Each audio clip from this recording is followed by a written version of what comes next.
Awesome. Awesome. So, man, just a little bit of pretty much everything. And, and I know as you've developed in your career, coming out of Emerson, you used to run a director over there. You then evolved to having your own studio for a time. And then now, even with your job working with Atlantic Records, running their studio, how have you, what have you learned from the course of your career so far? How have you been able to take advantage of the opportunities you've had to leverage that to your next thing? And what advice would you give people who are just coming up in creative industries, who are looking to best take advantage of their talents and skills to create a life and a career around it? Yeah, that's a good question. So I think, what did I gain and what would I tell people is very similar. Um, Hmm. I think what I learned and what will help someone else is you have to lean into where you are. Because I do have a lot of passions and kind of have different skills in the arts, I can be so creative that I lack discipline at times.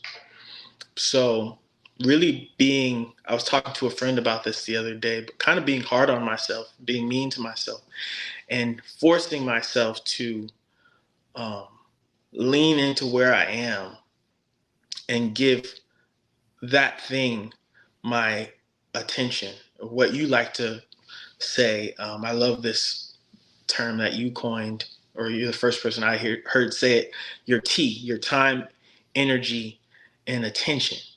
And, I've learned that if I'm working for someone else's studio, I have to give that my T and I have to go hard at that as if it were mine. Mm. And then in times, you're right, I did go on to have my own studio. And then I had to give that its proper amount of time, energy, and attention. And I think I'm a very spiritual person, the same way that you are. I talked about my faith at the top of the talk. And I really do know that God has a way of rewarding folks who are diligent.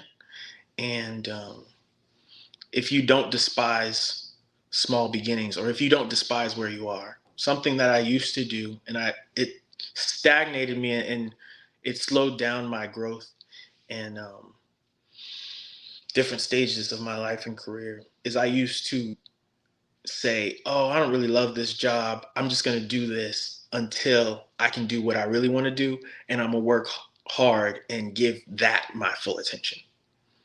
And that's actually the way to never level into that that next thing. And I think it's very tempting to do that as a creative. I know I found myself saying that multiple times, like, this is just a survival gig. I'm not going to I'm not going to bring my full Justin to this survival gig. I'm going to save that for the things I'm doing outside of my job and the things I'll do in the future. But the truth is, when I started bringing my full Justin, my creativity started to look for ways to have initiative and find different ways to make impact where I was. Those are always the things, the conversations, the events, the opportunities. I would end up meeting people that led me to the thing that I was closer to what I envisioned myself doing. Interesting, interesting. So basically, instead of being so self-focused with this is, the only thing that's on my mind, you were recognizing that people were investing in you. So you wanted to put your best foot forward and, people putting their trust in you. And by doing that, that opened some doors for you to get what you want in a sense.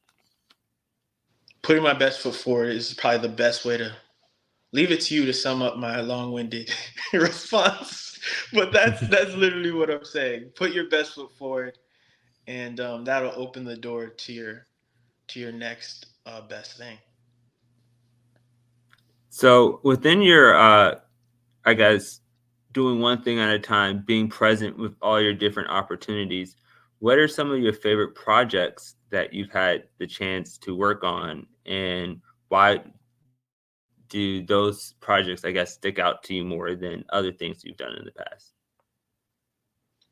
Mm, I think some of the stuff I've done community-wise, like the civic engagement stuff.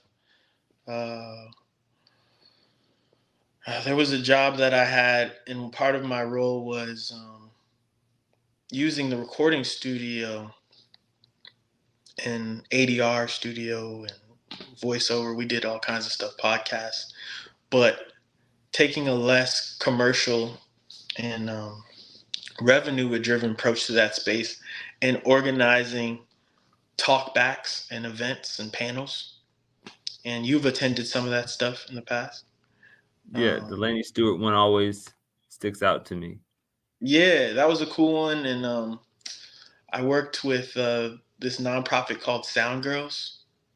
And I actually met one of the Sound Girls members at the Laney Stewart one that I literally went to my boss and said, "Can we do this?" So that's an example of literally what I'm talking about, where I decided, you know what? What can I do? What can I bring?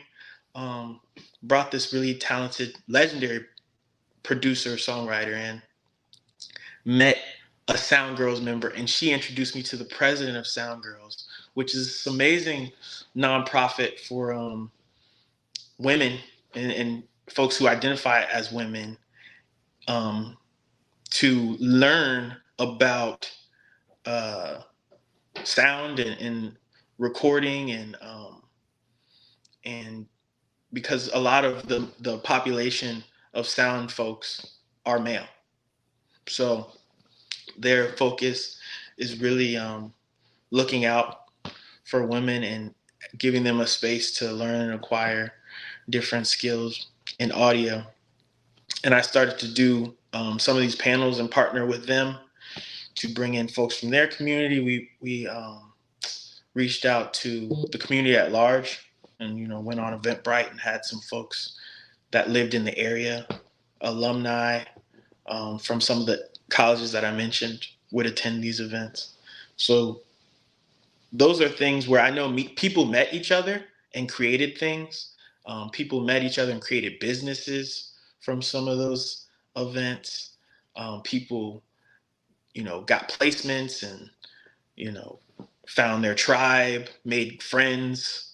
It was really powerful, just the connectivity of, putting people in a room together. And those are probably some of the events that I look back on and like, wow, that was really cool. And we would charge to kind of cover our bottom line, but those weren't like financially driven things. Those were more about, just representing um, in the community, and those are probably some of my favorite projects I've worked on.